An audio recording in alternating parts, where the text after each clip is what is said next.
Magandang umaga mga igan, patay ang isang sundalo matapos sumalpok ang sinasakyang motorsiklo sa kasalubong na truck sa Zamboanga del Sur at 8 establishmento sa Ormoc City nasunog. Darito ang Ratchada, probinsya.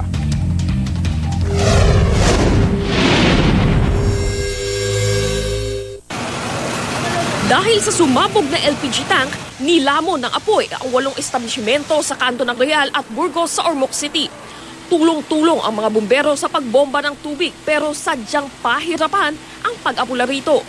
Isa ang naitalang sugatan. 7 oras ang itinagal bago nagdeklara ng fire out. Natupok din ang administration building sa University of Southern Mindanao sa Cabacan, North Cotabato. Aabot sa 3 milyong piso ang halaga ng natupok. Patuloy namang iniimbestigahan ang posibilidad na sinunog ang gusali. Dead on the spot ang isang sundalo matapos sumalpok ang motorsiklo niya sa kasalubong na 10-wheeler sa Aurora, Zamboanga del Sur. Patungong Pagadian City ang sundalo nang mag-counterflow na nagdulot ng aksidente.